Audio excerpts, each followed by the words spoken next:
Penso que já mencionei que a temperatura na Idade de Ouro era muito mais alta do que a de hoje. Não sei como explicar. Talvez o Sol estivesse mais quente ou a Terra mais próxima do Sol.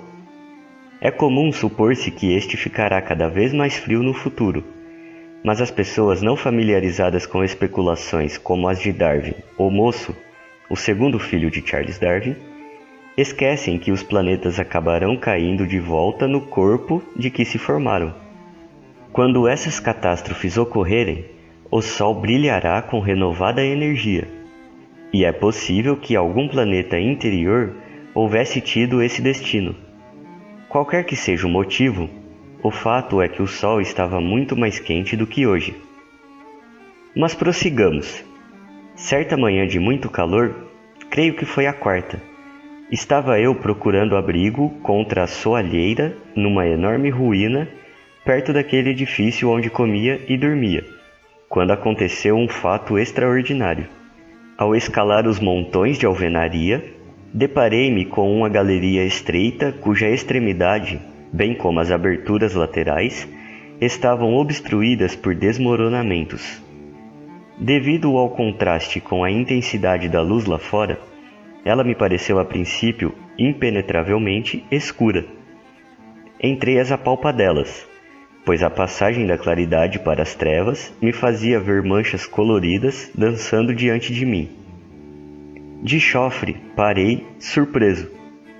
Um par de olhos, luminosos devido ao reflexo da luz vinda do exterior, observava-me da escuridão. O velho medo instintivo que temos dos animais selvagens me assaltou. Cerrei os punhos e fitei firmemente aqueles olhos brilhantes. Tive receio de voltar.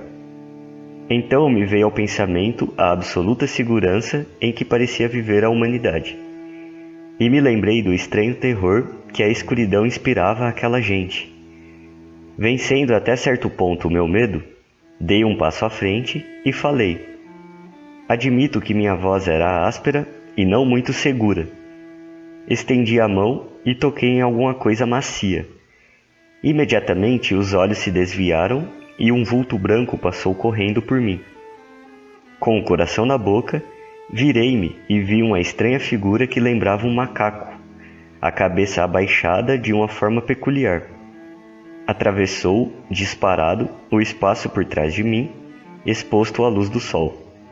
Tropeçou num bloco de granito, cambaleou e, num ápice, desapareceu na escuridão de outro montão de escombros. Evidentemente, não pude formar uma imagem muito perfeita, mas vi o suficiente para notar que sua pele era de uma brancura cadavérica, os olhos grandes e de um cinzento avermelhado. Tinha uma cabeleira comprida, cor de palha. Mas, como disse, ele correu depressa demais para que eu o visse distintamente. Nem posso mesmo dizer se corria de 4 ou se os membros dianteiros estavam apenas abaixados. Após um momento de pausa, segui-o até o montão de escombros. Não pude encontrá-lo imediatamente, mas depois de habituar-me à profunda escuridão, vislumbrei uma dessas aberturas circulares em forma de poço, das quais já lhes falei, meio escondida por uma coluna tombada. Veio-me um pensamento súbito. Teria a coisa desaparecido por esse caminho? Acendi um fósforo e, olhando para baixo, vi mover-se uma pequena criatura branca, que enquanto fugia me fitava fixamente com seus grandes olhos brilhantes. Estremeci. Parecia uma aranha humana. Ao observá-la, notei pela primeira vez que ao longo das paredes do poço havia uma série de degraus de ferro, como uma escada. O fósforo queimou-me os dedos, deixei-o cair e ele se apagou na queda. Quando risquei outro, o pequeno monstro havia sumido. Não sei quanto tempo fiquei ali, olhando para o fundo do poço. Foi preciso algum tempo de reflexão para que eu me convencesse de que a coisa que vira era um ser humano. Porém, pouco a pouco, a luz se fez em meu espírito. O homem não se tinha conservado em uma única espécie, mas se dividira em 2 animais distintos. Aquelas graciosas crianças do mundo superior não eram os descendentes exclusivos de nossa geração. Também essa coisa esbranquiçada, imunda e noturna, que eu vira de relance, era herdeira de todas as épocas anteriores. Pensei nas colunas por sobre as quais o ar vibrava e na minha hipótese de um sistema subterrâneo de ventilação.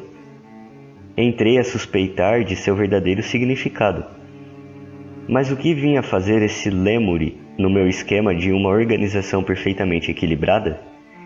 Que papel desempenhava com relação à indolente serenidade dos belos habitantes do mundo superior? E o que estava escondido lá embaixo, no fundo do poço? Sentei-me na borda dizendo a mim que, de qualquer forma, não havia o que temer e que devia descer até lá embaixo se queria encontrar a solução de meus problemas. Ao mesmo tempo, eu tinha um medo terrível. Enquanto eu hesitava, 2 dos belos habitantes do mundo superior apareceram correndo, entretidos no jogo amoroso. O macho perseguia a fêmea, atirando-lhe flores. Ao deixarem a zona de claridade para a de sombra, onde me encontrava, deram comigo e pareceram perturbar-se ao me verem ali, um braço apoiado na coluna caída e olhando para baixo. Visivelmente era a falta de educação reparar nessas aberturas, pois quando o apontei para o poço e tentei formular uma pergunta na língua deles, ficaram ainda mais aflitos e me viraram as costas. Mas como vi que tinham ficado interessados em meus fósforos, acendi alguns deles para diverti-los, aproveitando para de novo tentar extrair deles alguma informação sobre os poços, ainda uma vez sem resultado. Assim, logo os deixei de lado, propondo-me ir à procura de Wina, a ver se com ela tinha melhor sorte. Mas o meu espírito tinha sofrido uma evolução. Hipóteses e impressões se entrechocavam na tentativa de uma nova ordem de ideias. Agora eu tinha uma pista para descobrir a razão de ser daqueles poços, para as colunas de ventilação e para o mistério dos fantasmas matutinos, sem falar nas portas de bronze sob a esfinge e no desaparecimento da máquina do tempo. De maneira muito vaga, ocorreu-me o que poderia ser a solução do problema econômico que tanto me havia intrigado. Eis como eu agora encarava a questão. Manifestamente, essa segunda espécie humana era subterrânea. 3 circunstâncias em particular me faziam acreditar que a pouca frequência de suas vindas à superfície se devia a um prolongado hábito de viver debaixo da terra. Em primeiro lugar, o aspecto esbranquiçado comum à maioria dos animais que vivem grande parte do tempo no escuro. O peixe branco das grutas do Kentucky, por exemplo. Depois, os olhos grandes com a capacidade de refletir a luz, característicos dos animais noturnos. Basta citar a coruja e o gato. E, finalmente, a evidente perturbação que lhe causava a luz do sol, sua fuga precipitada, embora aos tropeções, em busca da proteção das sombras, e a maneira típica de baixar a cabeça. Tudo reforçava a teoria de uma extrema sensibilidade da retina. Debaixo dos meus pés, portanto, a terra devia conter uma infinidade de túneis, e esses túneis eram o habitat da nova raça.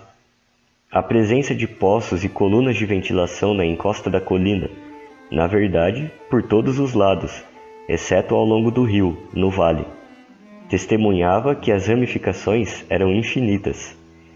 Que haveria, pois, de mais natural do que supor que era nesse artificial mundo subterrâneo que se produziam as coisas necessárias ao conforto do mundo superior?